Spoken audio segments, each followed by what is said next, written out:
मोठे विचार घेऊन त्यांनी एक सारणी आखलेली आहे. भारद्वाज चौधरी साहेब.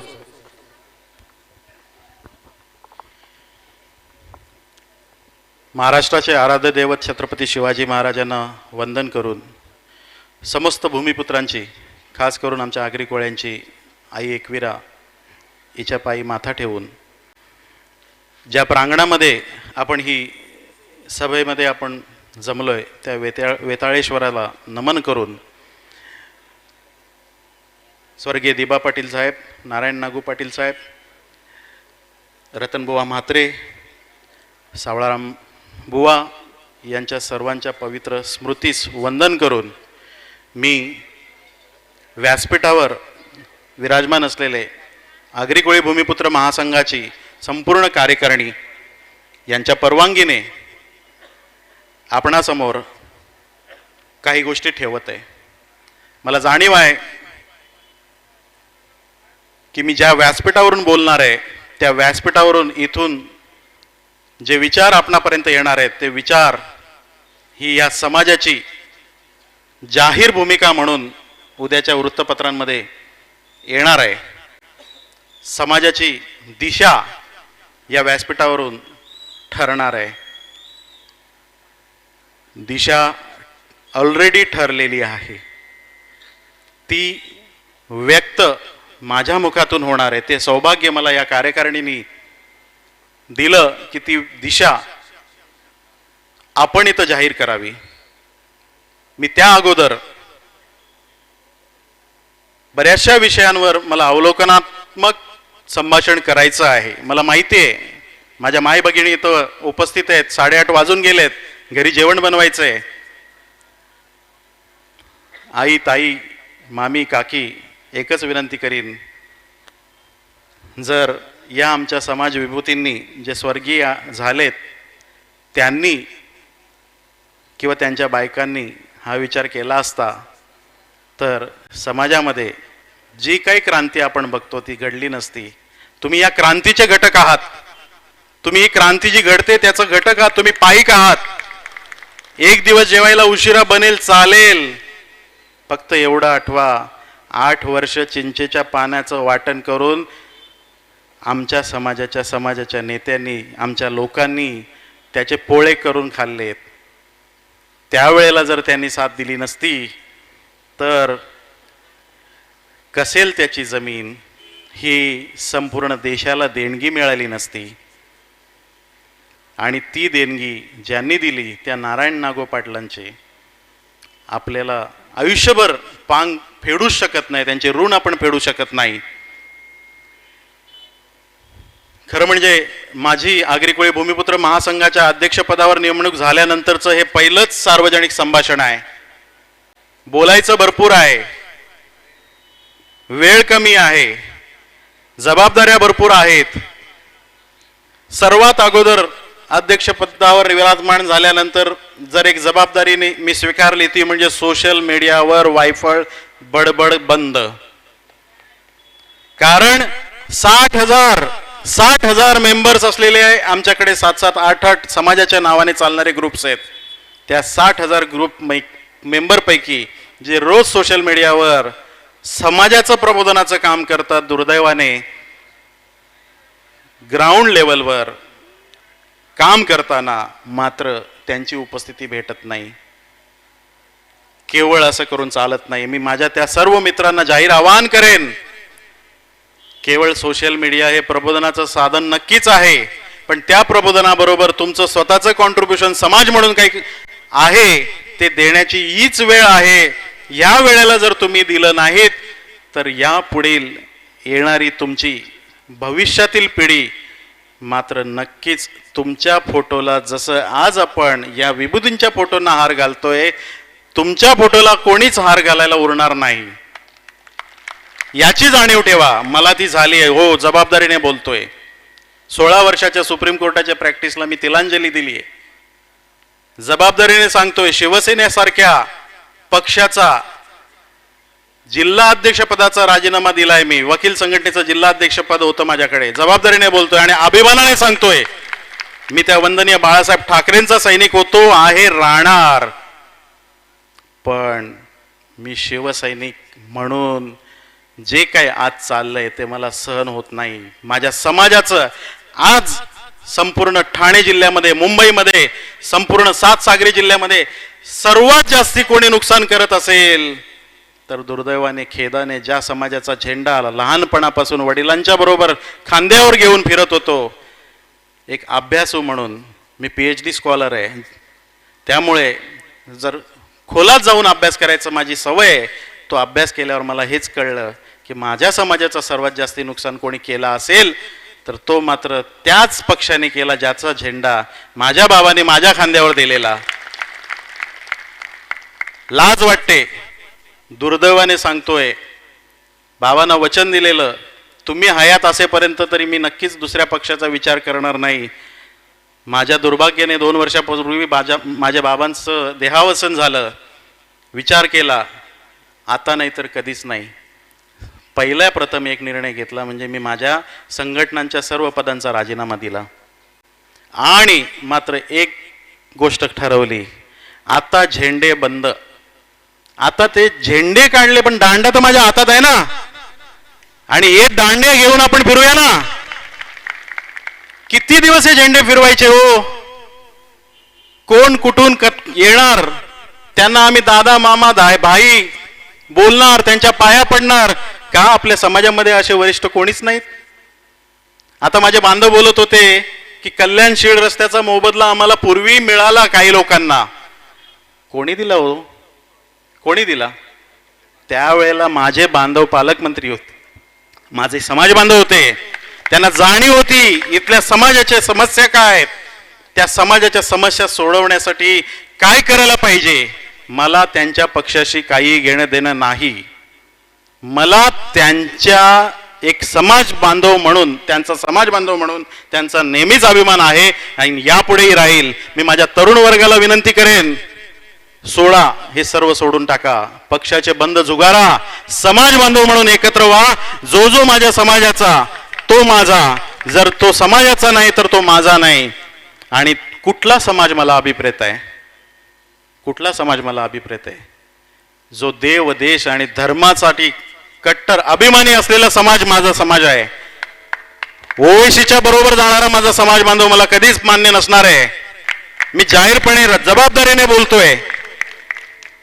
आज या भूमिपुत्र महासंघाच्या, आगरी भूमिपुत्र महासंघाने माझ्यावर जबाबदारी दिली आहे की आपली भूमिका येत्या लोकसभा इलेक्शन संदर्भात समाजाची भूमिका काय असावी ते तुमच्या तोंडातून तुम्ही व्यक्त करा.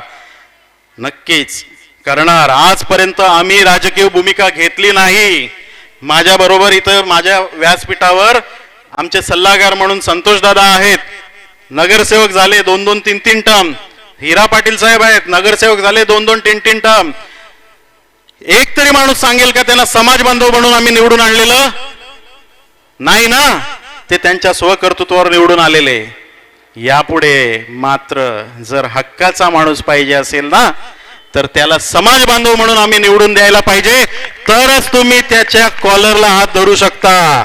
ए चल बाबा, समाज म्हणून तुला डोक्यावर घेतलेलं, आता समाजाचं काम आहे आणि ते करायची ताकद या व्यासपीठावर आहे, या समाज बांधवांकडे आहे. आज आपण समाज म्हणून अजिबात विचारच करत नाही. कोणीतरी, आता मी मध्यंतरी 2-3 व्हिडिओ व्हायरल झालेल्या बघितल्या, जाऊ दे, त्यांचं काही टेन्शन घ्यायचं नाही. आपण आपल्या पक्षाचं काम करायचं. आपण हे बंधन बांधलंय, ते बंधन बांधलंय, त्यामुळे आपल्याला अमुक अमुक शपथ आहे, आम्ही त्यांचे सैनिक, आम्ही त्यांचे पाईक. अरे बाबांनो, ते गेले, त्यांची कार्यप्रणाली गेली, त्यांची कार्यशैली गेली, त्यांनी कोणाला नाराज केलं नव्हतं. पण आता त्यांच्या नावाने राजकारणाचा जुगाड करणारी ही लोक जी बसलेत, ती लोक खरंच का तुमचं भलं करणार आहेत? अरे ज्या माझ्या गावकरी बंधूवर तू अविश्वास दाखवतोय, माझ्या समाज बांधवावर अविश्वास दाखवतोय आणि जेवढ्या मोठ्या आवाजात दाखवतोय तेवढ्या मोठ्या आवाजात तुम्ही पालकमंत्र्याच्या बंगल्यावर जाऊन बोलू शकता का? बोलू शकता का? नाही बोलू शकत. डोळे मोठे होतात आणि त्यांचे कमी होतात. आमचे भीक मागे, आमचे प्रतिनिधी जे त्यांच्या बरोबर असतात त्यांचे जास्ती मोठे होतात. किती दिवस का सहन करायचंय? कोणासाठी सहन करायचं? केवळ तुमच्या स्वतःच्या स्वार्थासाठी समाज विकता? हा समाज विकणारा नाही. जर आमच्या जीव जडला तुमच्यावर तर तुमच्यासाठी जीव देतो. जर जीव उठला तर हा समाज तुमचा जीव घेतल्याशिवाय राहणार नाही. ही गर्भित इशारा समजा किंवा धमकी समजा. धमकी देणं या समाजाला कधी जमलंच नाही हो. आमच्यामध्ये धमक आहे, आम्ही करून दाखवतो. आम्ही धमकी देत नाही, आम्ही निर्णय देतो. आणि तो निर्णय 29 तारखेला मतपेटीतून नक्कीच दिसणार आहे. आजपर्यंत आम्ही राजकीय भूमिका घेतली नव्हती, यापुढे आम्ही राजकीय भूमिका घेणार. कोणी किती सोशल मीडियावर ट्रोल करावं, भरपूर ट्रोल करणारे लोक आहेत. त्यांना असं वाटतं की समाजाची संघटना समाजाच्या नावाने काम करते तर त्याच्यात राजकारण कशाला? अरे बाबा, रस्त्यावर 5-5 वर्ष डेंबीच्या डेटापासून जेव्हा ओरडतो, समाजाच्या विषयांसाठी भांडतो, तेव्हा तू कुठे होतास रे? समाजाचे प्रश्न घेऊन विधिमंडळामध्ये जातो 15-15 दिवस, काहीही संबंध नसताना समाजासाठी जर 15 दिवस विधिमंडळाच्या अधिवेशनामध्ये भाड्याच्या खोलीमध्ये राहून स्वतःची रोजीरोटी सोडून जर 15 लोकांची टीम घेऊन जातो, तेव्हा तू कुठे होतास? तुझी हीच अपेक्षा आहे का? वर्षानुवर्ष आपण त्यांनाच निवडून द्यायचं आणि नंतर वर्षानुवर्ष आपण रस्त्यावरची लढाई रस्त्यावरच लढायची? हे आग्र्याला कधी जमणार नाही, हे भूमिपुत्राला कधी जमणार नाही. आता आमची वेळ आली आहे. विकासामध्ये आमचा हिस्सा तुम्ही आम्हाला देणार कधी? हे विचारायची वेळ आली आहे. कसला विकास? मुंबईला पाणी पाहिजे, दिले ना? मुरबाड दिला, शहापूर दिला, धरणं बांधली ना? आमच्याच लोकांच्या भूमिपुत्रांच्या जागेवर बांधले ना? मुंबईला वीज पाहिजे, ठाण्याला वीज पाहिजे. हाय टेन्शन कोणाच्या शेतातून गेली हो? मुंबईला रस्ते कोणाच्या शेतातून गेले? आम्ही कधीच नाही बोललो नाही. विकासाच्या नावाने आम्हाला शेवटपर्यंत नागवलं गेलं, पण आमच्या हातात विकास आला का हो? आला?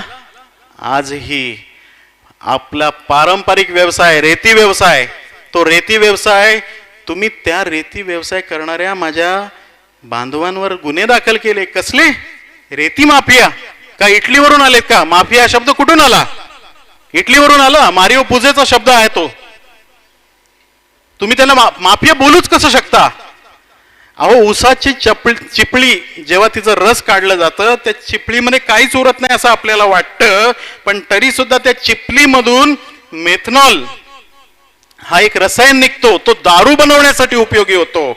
याचं नॉलेज, याचं ज्ञान पश्चिम महाराष्ट्रातील नेत्यांना आहे आणि त्यांनी सरकारवर दबाव आणून त्या मेथनॉईल मधून दारू बनवण्याची परवानगी त्या साखर कारखान्यांना आणि त्या पर्यायाने त्या शेतकऱ्यांना मिळवून दिली आणि त्यांचं उत्पन्नाचं स्तोत्र वाढवलं.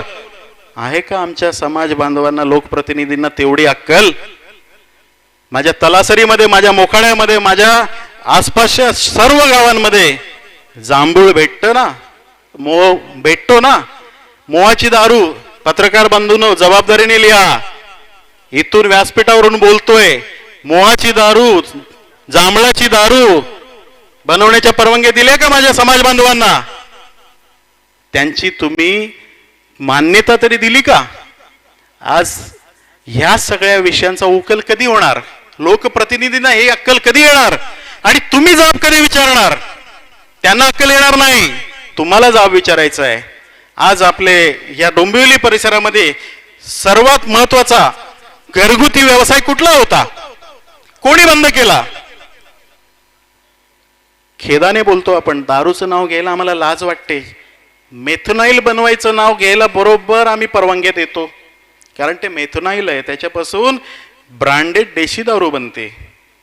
आयुर्वेदिक उपयोग असलेली माझी जांभळाची मोहाची दारू जी विदेशामध्ये बनवली जाते. पण ही अक्कल आमच्या लोकप्रतिनिधींना आलीच नाही, त्यांना ती दूरदृष्टी नव्हती असं मात्र गैरसमज करू नका. कारण आमचे लोकप्रतिनिधी तुमच्या समोर एक वेगळा चेहरा घेऊन येतात आणि विधिमंडळामध्ये जाऊन एक वेगळा चेहरा त्यांचा असतो. ते चेहरे त्यांचे उघड करण्याचं काम हे आगरी कोळी भूमिपुत्र महासंघ करणार आहे. आता आम्ही शिकलोय, आमची पोरं आता 4 बुकं शिकायला लागली. आमच्यामध्ये शास्त्रज्ञ आहेत, आमच्यामध्ये डॉक्टर्स आहेत, इंजिनियर्स आहेत. जे तुम्ही क्षेत्र सांगाल त्या क्षेत्रामध्ये आज आम्ही झेंडे लावतोय. तरी सुद्धा माझ्या समाजाला असं वाटतं की आम्ही अलिप्त आणि वंचित का. म्हणून आज आपल्याला जगावर झेंडा, चंद्रावर झेंडा, मंगळावर झेंडा लावायची संधी मिळते आणि तरी सुद्धा आपण का वंचित म्हणून राहतो. आम्ही वंचित नाही आहोत. आम्ही आता जा विचारणार की नाही विचारणार. कोणाला विचारणार. राज्यकर्त्यांना जा विचारण्यापेक्षा मी सांगतो तुमच्यामधून कोणी राज्यकर्ते का नाही होणार. कधी बनणार आम्ही. आम्ही काय ठेका घेतला का वर्षानुवर्ष त्यांनाच राज्यकर्ते बनवणार. आदेश आलाय, 10 मिनिटं बाकी आहेत. बोलायचं भरपूर आहे, मी बोलणार, 10 मिनिटाचा पुरेपूर उपयोग करणार. जाब विचारायचे दिवस गेले. कलियुगामध्ये आपण आहोत. कलियुगामध्ये कोणी कोणाला किती जाब विचारला तरी त्याचा दुसऱ्या दिवशी विसर होतो. त्यापेक्षा आपल्यापैकी आपले समाज बांधव त्या कायदे मंडळामध्ये पाठवण्याची तयारी करा आणि त्याच्या मागे खंबीरपणे उभे राहा. देव, देश आणि धर्मासाठी जो समाजासाठी उभा राहील तो आमचा, आणि जो या 4 कसोट्यांवर पूर्ण पडणार नाही तो कदापि आमचा असणार नाही. बरोबर ना. आमच्या सणांना यांना नेहमीच विरोध. आता कोणी माझ्या मोरेश्वर काकांनी पण सांगितलं किंवा आणखी 2-3 वक्त्यांनी सांगितलं आमचे दागिने यांना दिसतात हो. आणि किती खालच्या लेवलची टीका होते. चला हवा येऊ द्या. कोणी बघितलं प्रकार माहिती आहे आपल्याला. चला हवा येऊ द्याचा मीच तो ऍडव्होकेट भारद्वाज चौधरी. जाहीर माफी मागायला लावली. मी म्हणजे मी नाही हो. मी कोण. काल परवापर्यंत मी तुम्हीच होतो. पण तुम्ही सर्वांनी जबाबदारी माझ्यावर जी दिली त्या जबाबदारीचं भान ठेवून या सर्व सहकाऱ्यांच्या साथीने त्यांना जाब विचारला, कायदेशीर नोटीस दिली आणि जाहीर माफी मागणं भाग पाडलं. आणि त्या कामामध्ये माझ्या समाजाचे जे जे कोणी धुरीणी आहेत त्या प्रत्येकाशी संपर्क करून त्यांना त्या झी वाहिनीला फोन करायला लावला. मग त्याच्यामध्ये आमचे डॉक्टर रवींद्र शिसवे असोत किंवा समाजाचे जे कोणी वरिष्ठ धुरीणी आहेत त्या सर्वांनी ओपनली असो किंवा छुप्या रीतीने असो एक दबाव तयार केला आणि त्या दबावाचं फल म्हणून माझ्या समाजाची जाहीर माफी त्यांनी मागितली. यापुढे कोणाची हिंमत झाली नाही पाहिजे आग्र्याकडे या दृष्टीने बघायचे. अहो आमचे दागिने आम्ही बनवतो ना, का अंगावर घालतो याचं कोणाला माहिती आहे. माझ्या ताई माईंना विचारीन आम्ही का अंगावर एवढे दागिने घालण्याचं का गरज पडली आम्हाला. कारण सतत सागर आणि आगर याच्याशी आमचा संपर्क. माझा धनी सागरात जातो नाही तर आगरात मरतो. मरतो म्हणजे राबतो. घरी त्या बनवलेल्या दागिन्यांना सांभाळायला काही नसतं. शेतामध्ये राबणारी माझी माय असते. त्या माईच्या गळ्यामध्ये ते अतिशय सुरक्षित असतात कारण हातामध्ये कोयती किंवा विळा असतो. ही आमची संस्कृती आहे, विसरू नका. आणि ही संस्कृती जपायची आहे. तुमच्या हातामध्ये विळा नसेल कदाचित, मिरचीची पूड तर असू शकते. पोलीस बांधव कधीच नाही बोलत नाही या गोष्टीसाठी आणि आम्हाला अभिमान आहे आमच्या स्वकष्टाने. अहो माझ्या कोळी भगिनी आहेत, तुम्ही कोळीवाड्यामध्ये जाऊन बघा. मी मुंबईचे सर्व कोळीवाडे फिरलोय. कोळी भगिनी खरोखर हातावर कमवतात, हातावर खातात अशी परिस्थिती आहे घरची.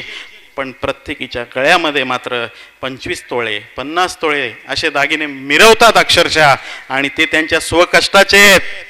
ते तुम्ही कुठल्या स्कीम मध्ये दिलेले नाहीत, सावकाराचं कर्ज काढलेलं नाही, 7-12 गाण ठेवून आणलेले नाहीत, मेहनतीचे आहेत.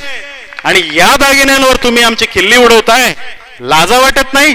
अहो आश्चर्य म्हणजे ज्यांना आम्ही समाजभूषण म्हणून पुढे पाठवतो. आता हे प्रश्न या व्यासपीठावरून उचलले पाहिजे होते का.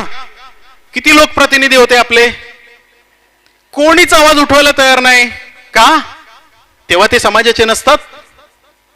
ज्याला ह्या गोष्टीचा अपमान वाटत असेल किंवा त्याला कमीपणा वाटत असेल, बाबा रे माफ कर, यावेळेला तुला प्रतिनिधी नाही बनवणार आम्ही.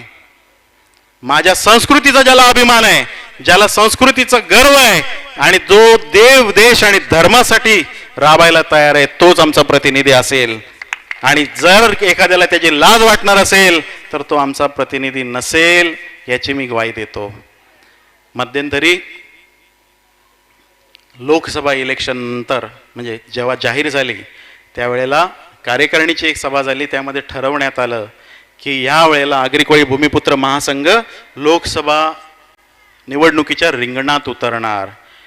अरे बापरे, केवळ एक प्रेस नोट, त्या प्रेस नोटने असं काही हल्ला झाला की मित्रांनो, सांगायला अभिमान पण वाटतो आणि दुर्दैव पण आहे. माझा मोबाईल आजपर्यंत टॅप आहे. जाहीरपणे सांगतो, पोलीस बंधू इथं असतील, अरे काय एवढं तुम्हाला भीती वाटते माझ्या आगरी समाजाची? का तो एकवटतोय म्हणून तुमच्या पायाखालची वाळू लगेच सरकायला लागली फक्त एक प्रेस नोटने? पण त्या बातमीचा फायदा असा झाला की आजपर्यंत समाजाचं प्रतिनिधित्व जिथे मिळत नव्हतं त्या समाजाचं प्रतिनिधित्व इथं कल्याणमध्ये मिळालं, भिवंडीमध्ये मिळालं. मला कुठल्याही पक्षाशी घेणे देणे नाही, पण त्या समाजाचं प्रतिनिधित्व त्या त्या पक्षांनी दिलंय. त्या एका प्रेस नोटचा जर एवढा फायदा होणार असेल तर सांगा, या आगरी कोळी भूमिपुत्र महासंघ खरंच आग्र्याची कोळ्याची भूमिपुत्राची जाण आणि जातीचा अभिमान म्हणून जर रिंगणात खरोखर उतरला तर यांची काय हालत करू आपण? करणार की नाही करणार? तेच आपल्याला फलित होतं आणि तेच आपण घडवायचं आहे. म्हणून 7ही जिल्ह्यांमध्ये होऊ घातलेल्या निवडणुकांसाठी या व्यासपीठावरून आगरी कोळी भूमिपुत्र महासंघाची भूमिका जाहीर करत आहे. सर्वात प्रथम आगरी कोळी भूमिपुत्र महासंघाने एकच ठरवलंय, सर्वात जास्ती आमच्या समाजावर आलेली संकट ही या युतीच्या शासनामध्ये आली. सर्वात जास्ती त्रास या सत्ताधाऱ्यांनी आम्हाला दिला. या सत्तेच्या विरोधात आगरी कोळी भूमिपुत्र महासंघ रणांगणात उतरणार आहे. अहो, आमचे स्वतःचे प्रतिनिधी नसले तरी कुठल्याही पक्षातून आमच्या समाजाचा प्रतिनिधी असेल तर त्याचा प्रचार आणि प्रसार आम्ही करणार. बरोबर आहे का? योग्य भूमिका आहे. कल्याणमध्ये त्याच धर्तीवर त्याच निर्णयाच्या अनुषंगाने मी या व्यासपीठावरून जाहीरपणे सांगतोय, 2 उमेदवारांपैकी आमच्या समाजाचे प्रतिनिधी आणि सत्तेच्या विरोधात उभे असलेले बाबाजी पाटणांना आम्ही जाहीरपणे समर्थन करतोय. आणि केवळ समर्थन करणार नाही तर आम्ही त्यांचा प्रचार आणि प्रसार सुद्धा करणार. मित्रांनो, ही प्रचार सभा नाही, समाजाची सभा आहे. इथे नका ओरडू. आता ओरडायचं प्रत्येक घराघरामध्ये जाऊन आणि आपला प्रतिनिधी आपण निवडून द्यायचा आहे. ही एनर्जी बाकी ठेवा. प्रत्येकाला घराघरामध्ये जबाबदारीने जायचंय. त्याच धर्तीवर ठाण्यासाठीची भूमिका आम्ही जी घेतली आहे, बऱ्याच जणांना उत्सुकता असेल की ठाण्यामध्ये मग काय? ठाण्यामध्ये तर दोन्ही पण दुसऱ्या समाजाचे, ना आगरी ना कोळी. मग आमची पहिली क्रायटेरिया होती की सत्तेच्या विरोधात आपण जायचं. बरं, हे करताना परत आमची एक अडचण, मी सांगताना एक गोष्ट राहून गेली, ती म्हणजे अध्यक्षपद झाल्यावर माझा जसा मोबाईल टॅप झाला, भूमिपुत्र महासंघाचं काम करतोय मागच्या 2.5 वर्षापासून, माझ्या स्वतःच्या 3 जागांवर आरक्षण पडलेत. किती मोठं बक्षीस आहे. आणि मी सक्षम आहे त्यासाठी. समाज बांधव माझ्या पाठीशी आहेत, मी ते लढेन. पण माझ्या समाज बांधवांना जो जसा गिरीश साळगावकरांचा उल्लेख केला तसाच आज माझा एक समाज बांधव नवी मुंबईमध्ये लढतोय. गावठाणांमधील विस्तारित गावठाणांचं सीमांकन करावं आणि माझ्या गावकऱ्यांना प्रॉपर्टी कार्ड द्यावे, आणि ते जोपर्यंत देत नाही तोपर्यंत त्यांनी 28 गावांचा बहिष्कार तिथं जाहीर केला आहे लोकसभा निवडणुकीदरम्यान. तसाच माझ्या वाघवेळ गावाचा, माझ्या ठाण्याचा चेहरा असलेला माझा सागर पाटील, त्यांनी वाघवेळ गावामध्ये ज्या पद्धतीने वॉटर डिसॅलिनेशन आणि मेट्रोचं कारशेड या संदर्भात भूमिका जाहीर केली की वाघवीळ गाव सुद्धा बहिष्कार टाकणार आहे येत्या निवडणुकीत. मित्रांनो, त्यांची भूमिका ही बहिष्काराची जरी असली तरी खात्री आहे आम्ही प्रयत्न करतोय. बहिष्कार टाकून जर विरोधकांना मदत होणार असेल तर मात्र सत्ताधाऱ्यांच्या विरोधातला निर्णय जो झाला आहे त्या निर्णयान्वये आपण काम करायचं आहे. पण तरी सुद्धा सांगतो, या व्यासपीठावरून आज माझ्या सागर पाटीलकडे कोणाची वाकडी बघण्याची जर हिंमत होणार असेल तर हा समाज त्या सागर पाटीलच्या बरोबर खांद्याला खांदा लावून पुढे असेल. आणि पहिली कारवाई जर सागरवर होणार असेल तर ती भारद्वाज चौधरीवर होईल. हे सांगण्याच्या मागे कारण आहे मित्रांनो. तुम्ही काय समजला आम्हाला?